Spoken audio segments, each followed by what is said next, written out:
Hey there, it's Tom Corson-Knowles, #1 best-selling author of the Kindle Publishing Bible series and founder of TCK Publishing. And I want to welcome you today to the Publishing Profits Podcast, where our mission is to help you turn your writing into a profitable career. Now, today's show, we have a very, very special guest for you. Her name is Barbara Rogan. Now, Barbara is such a special person in the publishing industry because not only has she been working in the industry for about 30 years, but she's worked in every field you can imagine in publishing, from becoming an author of 9 books, to starting her own literary agency, to working with foreign rights and translation rights in Israel, to being a professional editor for some of the top authors and publishers in the world, and so much more. That's work that she's done in the publishing industry over the past 30 years. So, Barbara brings, a huge breadth of expertise, but also a really huge depth of knowledge, especially when it comes to editing. And so if you're a novelist, or even if you're a nonfiction writer, you're going to love this show because Barbara is going to share with you some great tips for self-editing, so when you're editing your own work, and some amazing tips as well on when and how to hire a good editor to take you to that next level. But really, becoming a better writer is always your responsibility, as Barbara says, and the editor can do as much as possible to help give you some ideas and tips and pointers on how to move in the right direction, how to make your manuscript better. But really, at the end of the day, as the author, you are responsible for creating the best book you possibly can. And so Barbara's going to give you some amazing tips on how to do just that. So grab your notebook, grab your pen, get ready to take some great notes, because you are about to learn how to make some serious publishing profits. Well, Barbara, thanks so much for being with us today on the show. Tell us about your background and how did you get started in the publishing industry in the first place? Well, I always knew I wanted to write, so I figured that since writers need day jobs, it would make sense to work in the publishing industry, and that's really what I was interested in anyway. So my first job out of college was working for Fawcett Books, which was then a huge paperback publisher, and I worked for them for about a year. Then I moved to Israel, and I worked for a publisher there for a short while, and then I started my own agency when I was just 24. I had the idea that I could represent American and European publishers in Israel and build up a list of Israeli writers and sell them around the world, and in fact, that's what I did. So it was a natural thing for me to do, and the whole time I did that, I was writing as well. Awesome. So you've been an author and an agent and an editor.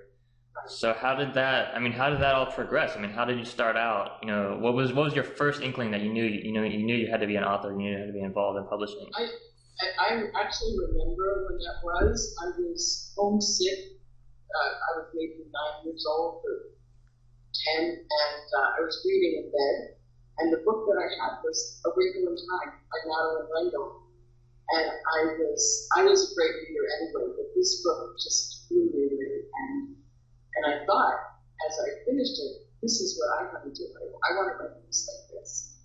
And I really never looked back. I never wanted to do anything else except maybe train horses, but that was a fleeting phase. But I actually had the pleasure of meeting Madeline many years later when I was her agent and getting to know her. So it was a wonderful completion of that circle. Wow, that's amazing. So you really have come a long way. Yes, around in the circle. Yeah, that's awesome. And I know you just had a new book that came out about 3 weeks ago. Is that right? Tell us about that. It's called Dangerous Fiction. I brought a copy to show you. And it's a mystery. It's a mystery set in a world that I know very well. It's set in the New York world of publishing. And it features a literary agent named Joe Donovan, who is at first troubled by a stalker, a frustrated writer who demands her attention, demands that she has to be his muse. And then things escalate really badly to attacks on her agency, attacks on her business, and finally to murder. And she's caught in the middle of all of this. So it's a mystery, and it's just came out 3 weeks ago. It's very exciting. It's awesome. Well, congratulations on that. I know you've had a lot of success. You've had, 7 books now? I think this is the 8th. The 8th This is my first book with Viking, and I'm really enjoying the experience very much. It's been a lot of fun launching this book. Mm-hmm. Very different from the way launches were done in the past. Tell us about that. I mean, when did you launch your first book, and how has it changed up till today? That was a long time ago, my first book. I would say probably about 30 years ago. Wow. But you can't even compare it. Even to 10 years ago, I had a book come out called Hindsight. And at that time, there was no YouTube, there was no Twitter. Writers rarely had websites. And I think Facebook existed, but it wasn't cool for writers to readers. So there was no immediate contact between writers and readers. The only contact you could have is if somebody read your book and was moved to write you a letter by snail mail and sent it to your publisher and hoped that would be passed on, which eventually it was. It would be probably. So that's very different. You get immediate instant feedback, and reviews are much faster than they used to be too. There used to be this dead zone after the book came out, and before you started getting reviews from newspaper clippings from around the country. Weeks and weeks go by, and you really don't hear anything. It was like a big postpartum depression and disaster. Now the feedback is immediate, and it's a lot of fun to hear directly from readers. Mm-hmm. That's awesome. Yeah, I mean, the industry really has changed a lot. It has. Yeah. Everything's changed. Yeah. So, I mean, how, as a new author, or as an author starting out, or maybe even as a seasoned author who's got a few books out there, I mean, how can they best position themselves to take advantage of these changes? Well, the first and fundamental thing has not really changed, and that's that you have to write a really good book. And you have to take it way beyond what you thought that you could take it, which means that you write a first draft and then the real work begins. So I think that's the first thing. The second thing, it depends on what the writer's aspirations are, what they're looking to do. If somebody writes a book and they're perfectly happy for just their friends and family to read it, then self-publishing is a lot easier way to go than trying to look for a big-time agent and a major publisher. If someone wants to start a career as a writer and get critical attention and get into bookstores, then you are probably going to want to take a different route and work on the novel, to the absolute best of your ability, get it as far as you can, invite good critical feedback, work on it some more, and when you're finally ready, you start going out and searching for an agent who will then present your books to the major publishers, because they don't accept direct submissions from writers. You've got to find an agent about that. And then there's a third way, which is small publishing houses. They might not pay in advance, or they might pay a very small advance, but they are publishing houses in the sense that they undertake the cost of publication, and they undertake the jobs of marketing and distribution, even if it's only distribution at first. And when money flows, it flows from the publisher to the writer and not the other way around. That's the mark of a true, what we call small publisher, as opposed to self-publishing in one form or another. So that's another way that people can go, and we don't need an agent for that. Gotcha. So you said something that's really fascinating there. You said that, when you're writing your book, you write the first draft and the real work begins, and you have to take it much farther than you ever imagined you could. What does that mean, and what does that look like? Well, usually when you finish the first draft, you have this wonderful feeling of completion. It's done. It was a huge task. You read a whole novel, or let's say you're talking about novels, because that's my expertise. And you actually finish it, which most people don't do. Most people start and don't finish. So, and there's also a tendency to kind of fall in love with your own words, because at this point you've probably read them over so many times that they sound to you like they were carved in stone.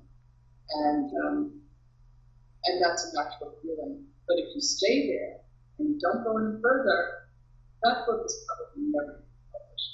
And if it's self-published, it's not going to do very well. It's like a sculptor working on a piece of stone. You can't imagine, that Michelangelo just picked up whatever people used to carve with and a mallet and the rest of it, and just in one go carve down a perfect statue. It doesn't work like that.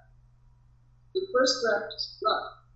You captured the story, you got it down on paper, and it's not going to go away. So it's safe. Now is where you really start to shape it and form it and perfect it and make it into something that you can fall apart. Mm-hmm.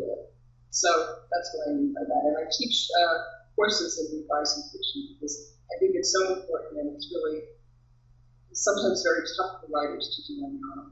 Mm-hmm. Definitely. So let's talk about then those skills that people need to learn about how to make their book really great, after the first draft is done. So you talk a lot about self-editing. I mean, what do you mean by self-editing, and when do you know, because a big problem a lot of authors have is they get stuck in editing, and they never really go anywhere. And then there's the other extreme where they just write the book and they think they're done and don't do any editing. So, what's the good balance there, and how do you go about learning those skills? Because they're very different skills than it takes to just write the book in the first place. Right. Well, one track I think you have to avoid is just reading the book over and over again and looking for things to change and things to pop out at you. By the time you finish the novel, you have read that. You've read that sucker a million times already. You don't need to read it again from beginning to end. What you do need to do is to look at it with a much more analytical eye. It's a different process than what you do when you write the book. That's creative, and you should take chances and go crazy places and do things that might fail, but it's worth a shot. When you edit, you're being much more analytical. You're looking at the pace of the novel. You're looking at the shape of it. Where does it start as opposed to where does it end? And is there a relationship between the beginning and the end?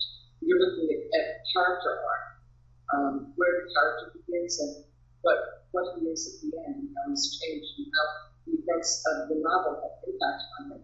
So you're looking at all these big picture things, and you have to look at the smaller things like, how did I write this thing? How is it written? Are there sentences that are clunkers, or are there really good things that need to be shined? How about editing dialogue? Nobody sits down and writes great dialogue right from the get-go. Great dialogue is always edited dialogue. And I want to take a moment to pay tribute to Elmore Leonard, who died today, as you may have heard. He was one of the greatest dialogue writers in the world, and he made it look effortless, but he had to work very hard to do that. So all of these different things go into editing a novel, and you cannot do them all at once.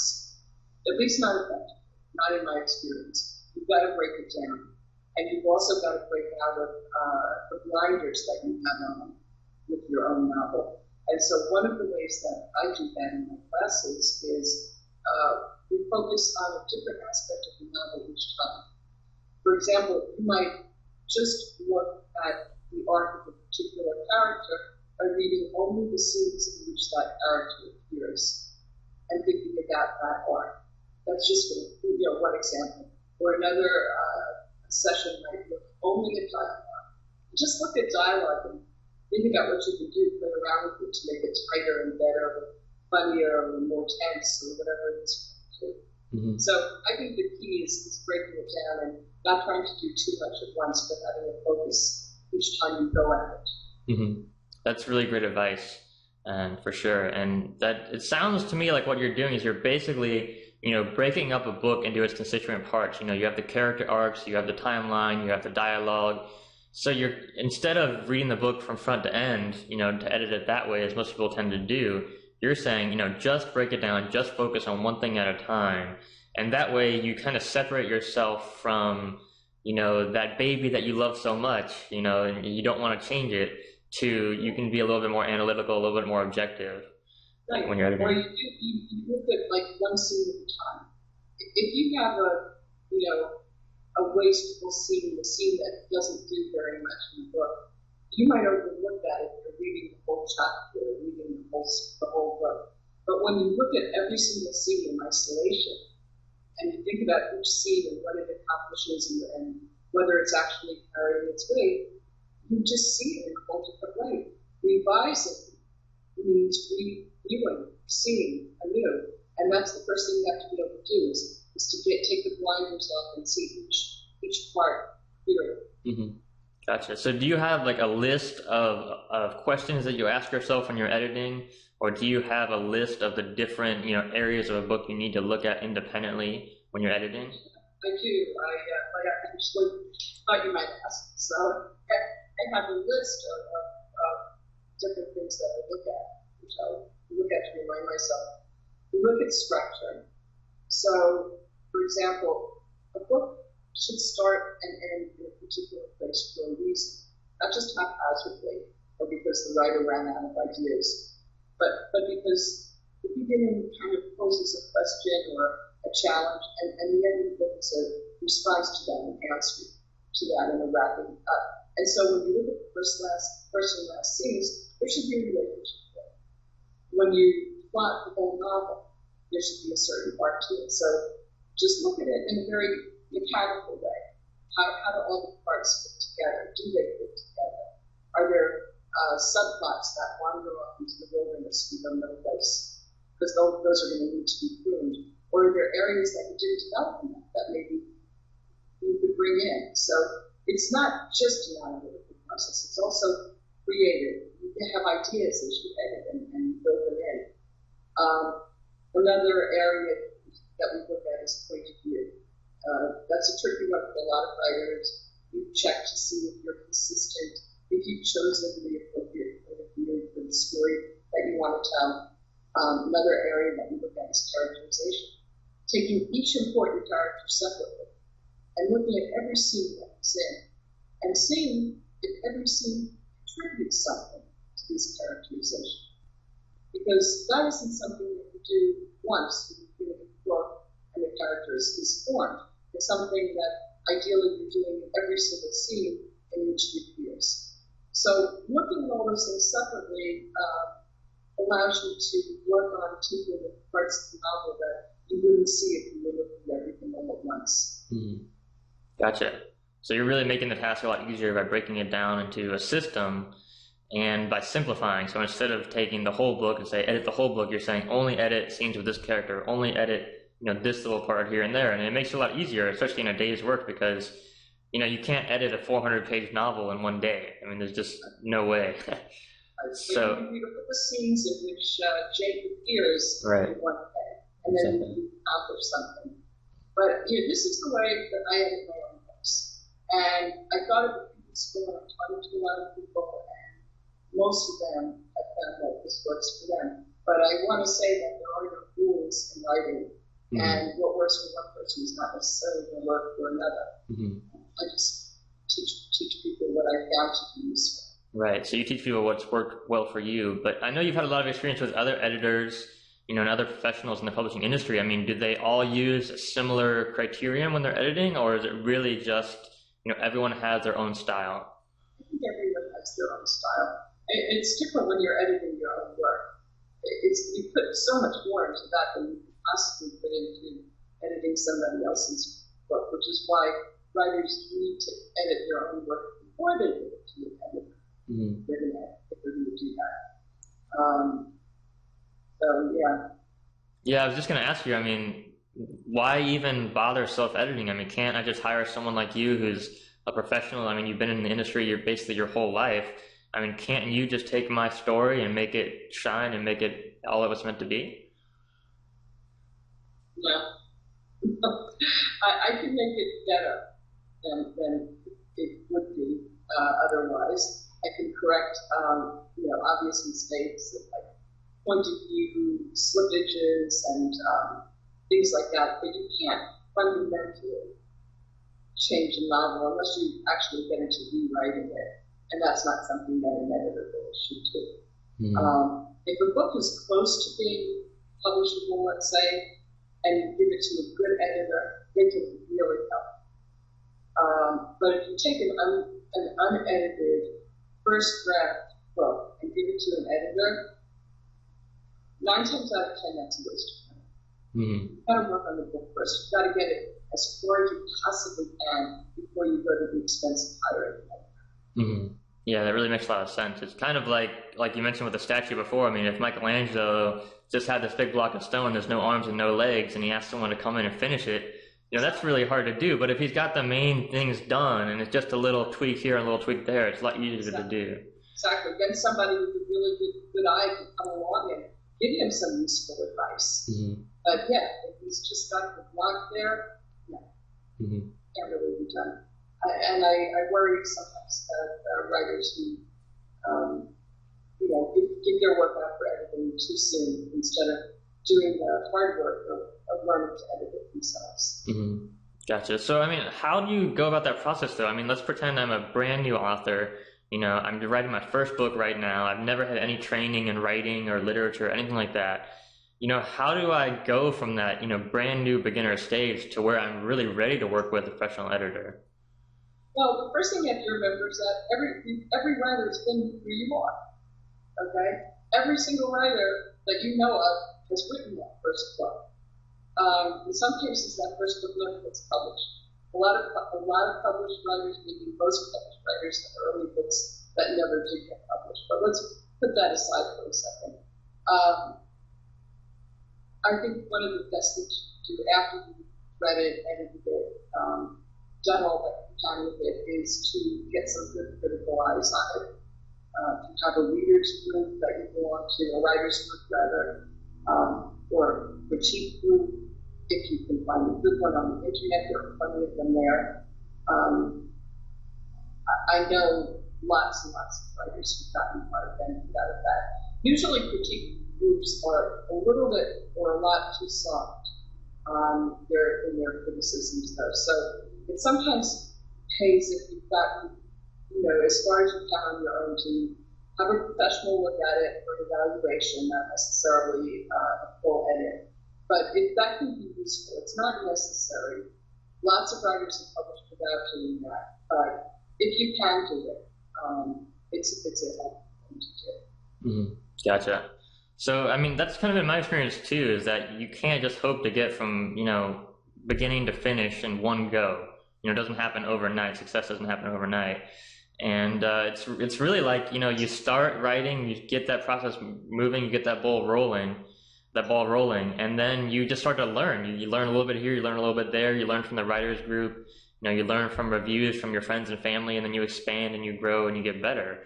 And, so many people, I think they want this kind of quick fix. They want, just giving the editor who can fix everything right now. And it doesn't really work that way, does it? Well, you'll get something back that will probably be better than what you gave them. But I think you're shortchanging yourself as a writer if you do that. I think that revising your own work is as much a part of writing as getting that first draft done. And if you don't go all the way with it, you just never get to a beautiful product. I don't think that, I shouldn't say it's not possible. I actually know some writers,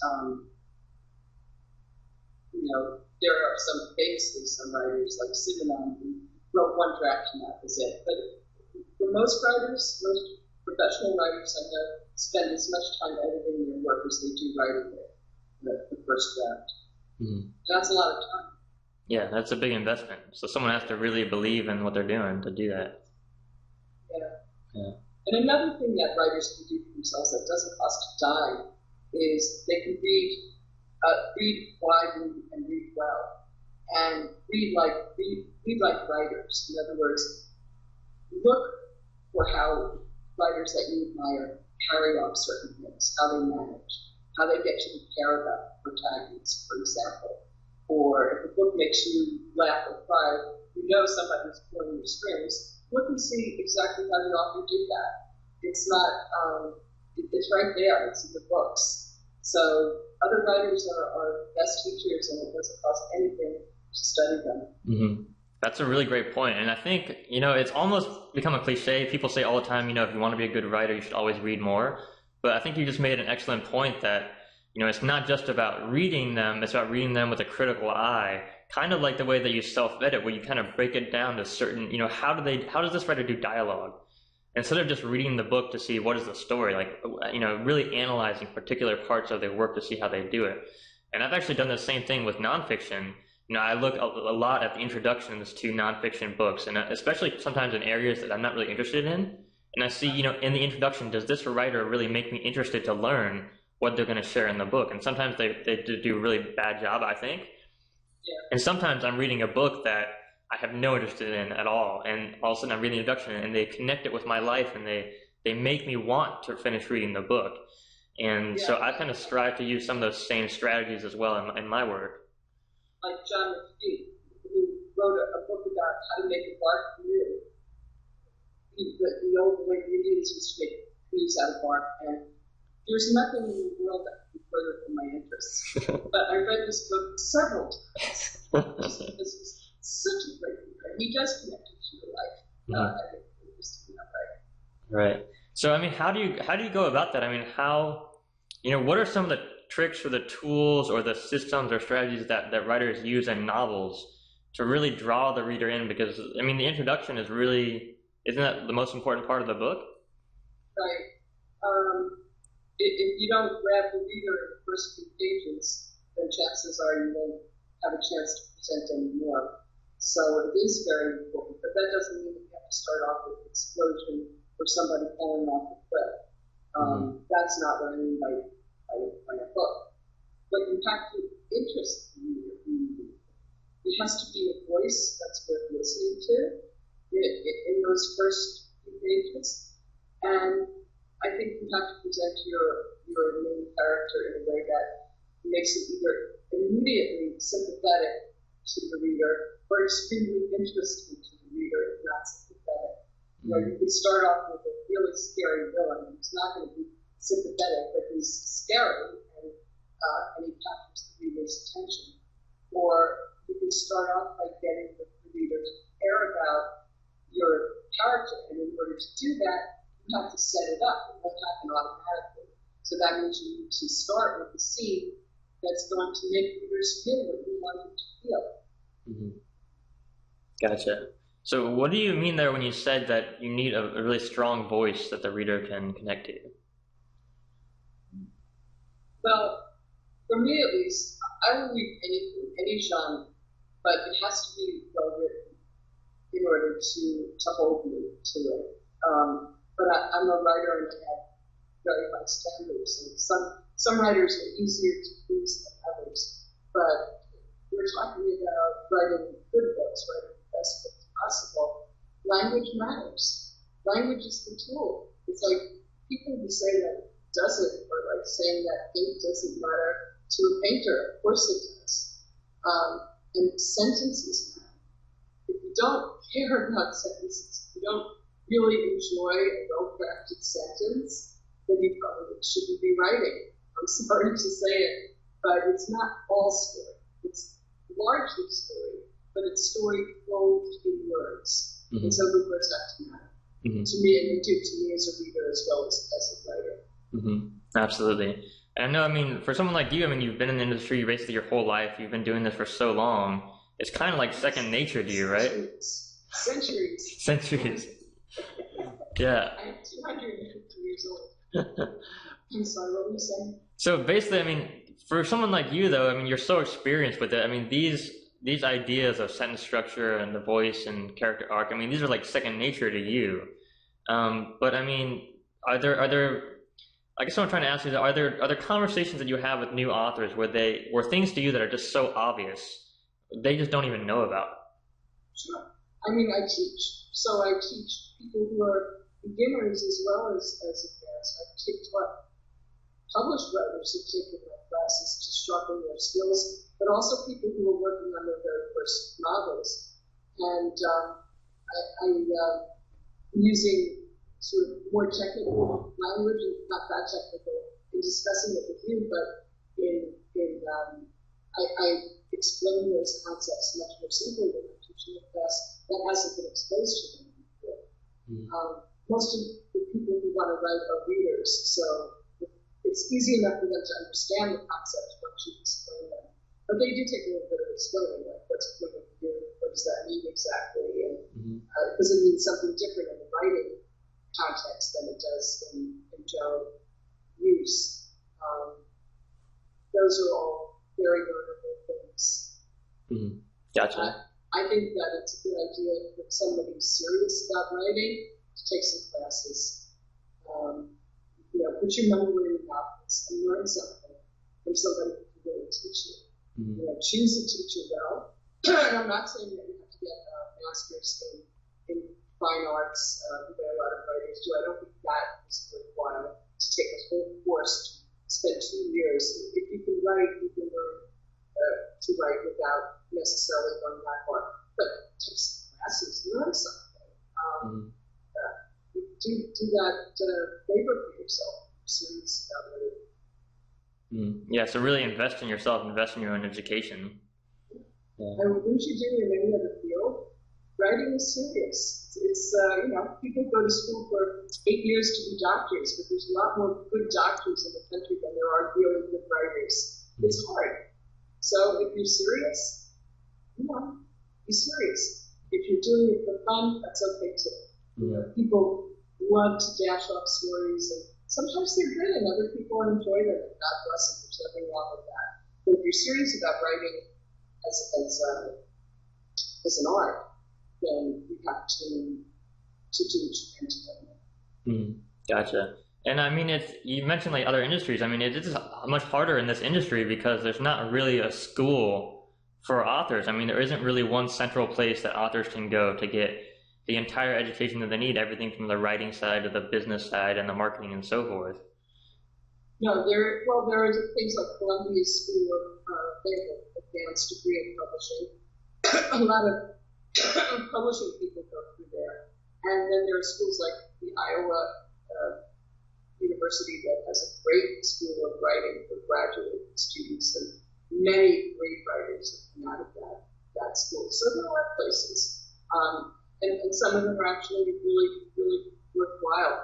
But today, people have a lot more choices than that. You can take courses online. I teach online. I taught for Hofstra University and the SUNY State University of New York in classrooms until I realized that I could have my own school online and teach people from all over the world instead of just people who live within a 40-mile radius of me. And I am not the only good teacher out there. There's others as well. So if you want to find good classes that are out there, just be careful. I would advise people to be careful about who they choose. Make sure that they actually accomplish something in the field that they're teaching, and have some credentials and have something to show.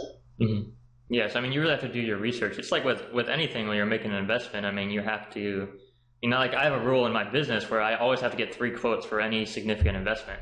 So if I'm going to spend $1,000, I need to have a minimum of 3 quotes. And that, it stops me from making an emotional decision of, oh my gosh, this lady's, there's this writing course, it's $2,000, I'm going to go. And then you make this emotional decision, but you don't actually look into, who's teaching the course and what is their background. So, and if possible, there should be some interaction. If it's a course or if you're going to get your manuscript evaluated, it's advisable to have the teacher look at and critique a short section of what you've written, just to see if you're going to learn from this person. Do they open your eyes in those few short pages? Do they teach you something just by that? Or are they just giving you strokes and telling you what you want to hear? Right. And most editors, evaluators, and even writing teachers would be willing to do that either for free or for a nominal fee. So it's a good thing to ask for. Make sure the person has something to teach you. Gotcha. So what you're saying is a lot of editors or teachers, they'll basically read the first 10 or 20 pages or so of a book and then give you feedback either for free or for a very small fee, right? Yeah, I do that on my website. There's a thing.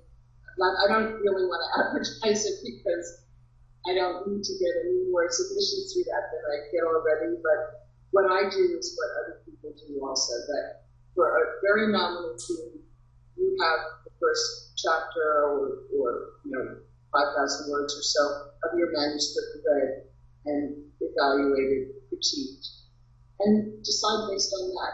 That's more important, I think, than the cost of the class or the cost of whatever service it is.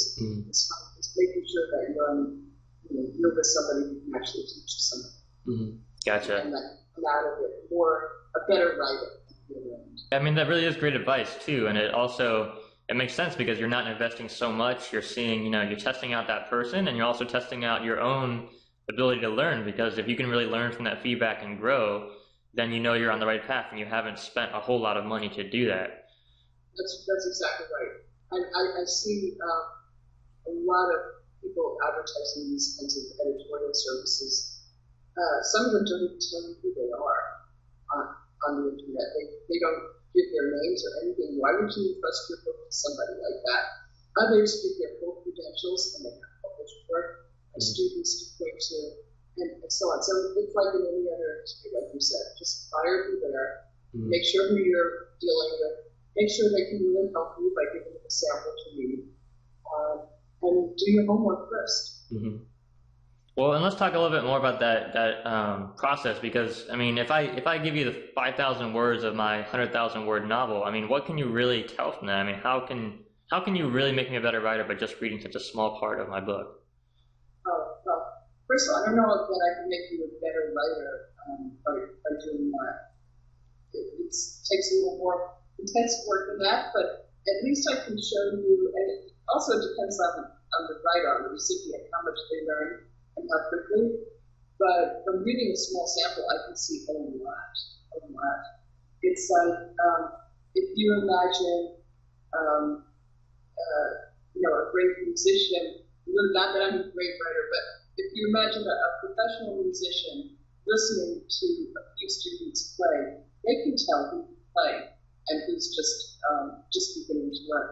They can hear a lot in the opening notes. So when I read this material, I see mistakes that fall into very familiar categories.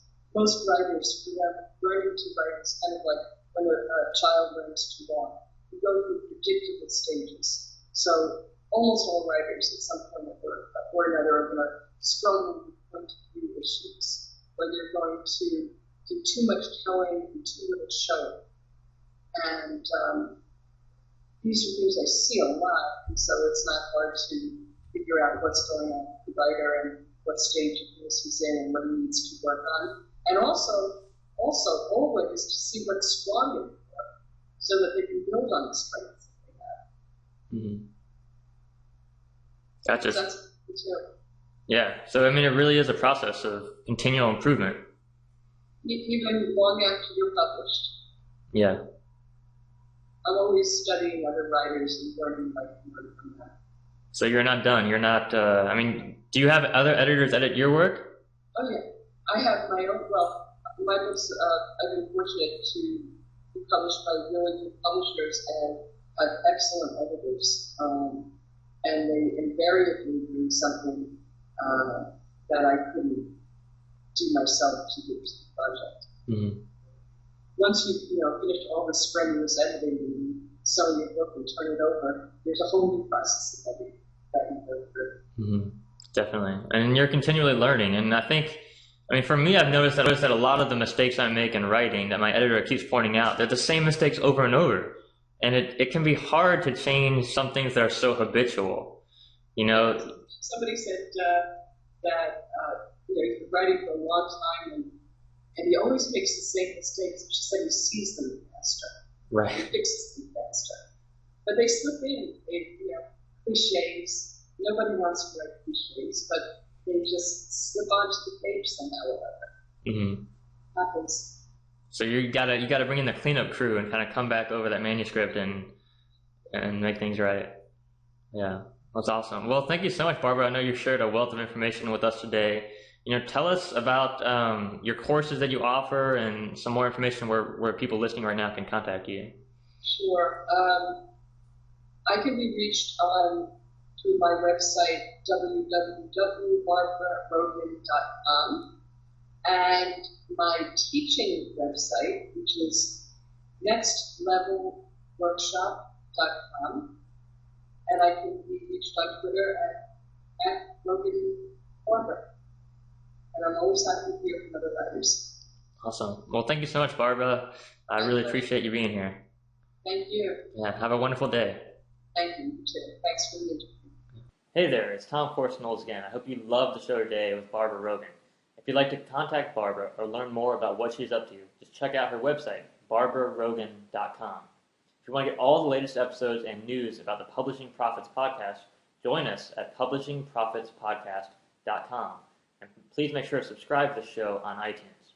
Now stay tuned for next week's show, where you're going to learn some writing and marketing secrets to success from a self-published author who in less than 2 years is now selling thousands and thousands of books a month and has become one of the top 100 business and investing authors on Amazon. I'll see you in the show next week. Take care.